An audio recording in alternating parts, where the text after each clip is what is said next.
Guru sebagai orang tua dari siswa saat di sekolah sedianya memiliki wewenang dalam mendidik siswa, termasuk memberikan teguran saat siswa melakukan kesalahan dalam lingkungan sekolah. Namun, sejumlah kasus laporan yang dilayangkan untuk guru saat memberi sanksi kepada siswa dikhawatirkan menyebabkan kemunduran di bidang pendidikan tanah air. Untuk membahas kasus ini lebih lanjut, sudah bergabung bersama kami Bapak Martadi, pengamat pendidikan dari Universitas Negeri Surabaya, Jawa Timur. Selamat siang Pak Martadi, semoga sehat-sehat selalu. Siang Mas. Ya, Siap. Pak Martadi, ini tentu kasus yang juga menjadi keprihatinan bersama. Namun ini kasus di mana ada kepala sekolah kemudian diduga menampar seorang murid karena kedapatan merokok. Anda melihatnya seperti apa kasus ini? Ya, pertama tentu kita menyayangkan ya kejadian semacam ini kemudian terus terjadi berulang dan kemudian sampai menimbulkan kegaduhan, bahkan ada tindakan mogok massal ya. Sesungguhnya sesuatu yang perlu kita sayangkan dan bisa kita antisipasi ya untuk tidak terulang kembali. Nah, tentu hal yang terpenting sekarang sudah ada solusi. Pak Gubernur sudah memediasi dengan para pihak, kemudian agar segera ada pertemuan antara orang tua, anak, kemudian kepala sekolah dan guru, dan ini tentu sebuah tindakan yang kita apresiasi, meskipun cukup terlambat karena sudah 2 hari anak-anak kita melakukan mogok sekolah. Hal penting yang perlu dipikirkan adalah kita harus sadar betul bahwa orang tua, guru, hari ini pendidikan itu berbeda sama sekali, ya. Pendidikan sudah tidak lagi terlalu behavioristik, tetapi sudah mengarah kepada humanistik. Jadi pendekatan-pendekatan yang mengedepankan nilai-nilai humanisme kepada anak. Oleh sebab itu, guru betul-betul harus memahami pergeseran paradigma pendidikan ini, sehingga ketika mengambil langkah-langkah untuk memberikan pendidikan dalam tanda petik hukuman kepada anak sedapat mungkin ya jauh dari nilai-nilai yang berpotensi itu akan melanggar pidana dan menimbulkan reaksi ketidaknyamanan pada anak-anak kita. Saya pikir itu yang harus difahami betul dan ke depan semoga itu tidak terjadi.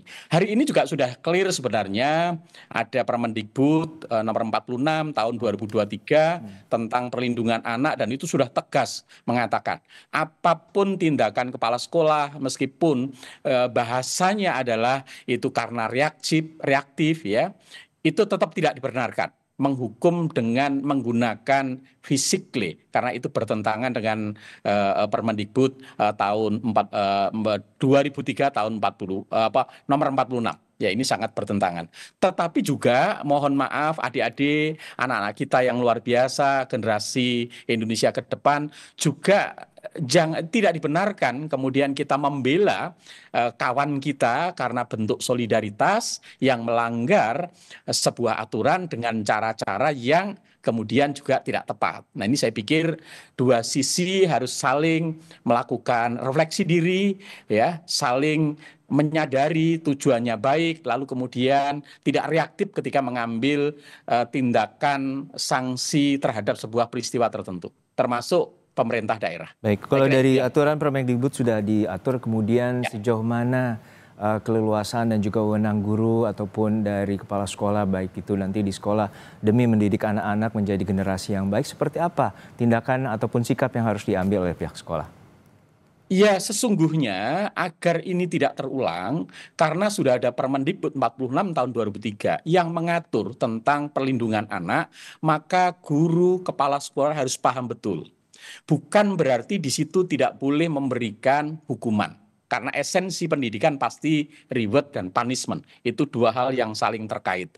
Tetapi bentuk hukumannya jangan terkait melanggar potensi fisik atau psikis. Itu yang menjadi persoalan. Ini kan yang menjadi persoalan ketika anak tahu bahwa dia salah karena merokok di lingkungan sekolah dan itu pasti melanggar aturan. Kemudian guru ingin mengingatkan agar anak tidak mengulang. ya. Tetapi problem yang muncul adalah ketika cara mengingatkan kemudian menggunakan sentuhan fisik, maka itu kemudian menjadi persoalan baru. Nah, inilah yang harus dilakukan oleh guru. Lalu bagaimana solusinya? Mestinya tidak reaktif, tetapi anak ini kemudian diajak dulu, dipanggil dulu, didudukkan, ya, kemudian diajak bicara, kemudian orang tuanya juga diajak bicara, kemudian mereka diajak untuk membangun komitmen agar itu tidak terulang karena melanggar disiplin di sekolah dan seterusnya. Sehingga kasus semacam ini kemudian tidak berkembang, lalu kemudian menimbulkan solidaritas teman-temannya, kemudian pemerintah daerah menjadi reaktif, menonaktifkan kepala sekolah, dan implikasinya jadi panjang. Ya. Hampir dugaan saya 3-4 hari proses pembelajaran akan terganggu dengan kasus yang seharusnya tidak perlu terjadi. Tentu guru merupakan orang tua kedua dari murid Ya. di lingkungan sekolah. Namun seperti apa sebaiknya sikap dari orang tua murid sendiri untuk menyikapi terkait adanya misalnya sanksi ataupun teguran yang dilayangkan oleh pihak sekolah?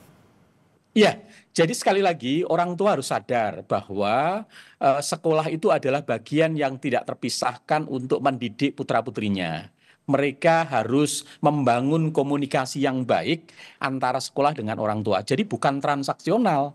Anak saya di sekolah, lalu kemudian orang tua menganggap dia sudah dalam tanda petik menitipkan dan membayar mungkin ya SPP atau biaya-biaya pendidikan, lalu merasa bahwa mereka ketika ada apapun kemudian menuntut guru dan kepala sekolah. Saya pikir ini juga bukan sebuah tindakan yang bijak, karena apapun ketika ada proses tindakan hukum kepada guru dan kepala sekolah, secara tidak langsung itu akan mengganggu psikologis anak, mengganggu hubungan anak dengan guru dan teman-temannya. Sehingga ketika ada kasus semacam ini, sebaiknya orang tua melakukan klarifikasi terlebih dahulu. Jangan langsung kemudian mengadukan. Prinsip komunikasi, musyawarah, mufakat harus dikedepankan. Ya, karena spiritnya sama. Apa yang terbaik buat anak-anak ini agar kemudian muncul perilaku yang positif. Lalu kemudian nanti di situ akan ada proses penjelasan dari guru, kemudian dari kepala sekolah, lalu bersama termasuk dari anak, lalu kemudian dicari solusi ke depan apa yang perlu dilakukan antara orang tua dan sekolah agar anak ini tidak melakukan hal yang sama. Saya yakin orang tua juga senang kok anaknya tidak merokok gitu ya. Saya yakin juga orang tua senang. Tapi hanya soal komunikasi. Seringkali emosional, kemudian rasa sayang anak yang terlalu berlebih, hanya mendapat informasi sepihak dari anak, lalu kemudian orang tua menjadi reaktif, dan pada ujungnya adalah kemudian dia langsung melaporkan kepada aparat penegak hukum. Dan ini sebuah tindakan yang menurut saya perlu dihindari ketika kita melakukan penyelesaian dalam konteks dunia pendidikan. Untuk contoh di Lebak, Banten ini artinya musyawarah mufakat dan komunikasi sepertinya telah dilakukan dan adanya jalan damai antara kedua belah pihak, antara keluarga maupun murid dan juga guru ataupun kepala sekolah. Nah, untuk kedepannya bagaimana Anda melihat pengawasan dan perlindungan baik terhadap guru maupun juga murid yang terutama berada di lingkungan sekolah? Iya, betul. Jadi kasus di Lebak ini kan akhirnya dengan musyawarah dan mufakat kan masalahnya selesai. Coba kalau masalah musyawarah dan mufakat itu dilakukan sebelum anak-anak mogok, maka akan bisa dihindari kasus terjadinya anak-anak ini mogok. Nah, ke depan ini tentu harus menjadi pelajaran kita semua, bukan hanya SMA N1 Cimarga ya, tetapi juga sekolah-sekolah yang lain. Pertama adalah ketika di awal tahun ajaran baru, orang tua harus duduk bersama dengan pihak sekolah untuk paham tentang program, hak tanggung jawab, kemudian tata tertib sekolah, agar semua tahu. Termasuk juga perlu disampaikan bagaimana tindakan-tindakan yang itu dianggap melanggar disiplin di sekolah, dan ketika terjadi apa yang harus dilakukan oleh orang tua sehingga tidak mereka kemudian reaktif. Ini harus dibangun dari awal. Lalu kemudian ketika berproses ya ada kejadian semacam ini, maka kemudian segera jangan menunggu anak ini lapor kepada orang tuanya, tapi guru dan BK-nya atau kepala sekolah komunikasi dengan orang tua terlebih dahulu. Jangan kemudian reaktif lalu memberikan sanksi dan kemudian anak merasa tidak berterima lalu melaporkan pada orang tuanya. Disitulah ada miskomunikasi. Saya yakin kalau itu bisa dijaga akan insya Allah tidak akan terjadi. Dan ke depan tentu sistem ketika terjadi semacam ini, maka pemerintah daerah harus hadir, jangan terlalu reaktif memberikan sanksi kepada sekolah dan guru, tetapi didalami lebih dahulu, dimediasi, lalu dicari solusi bersama. Saya yakin itu.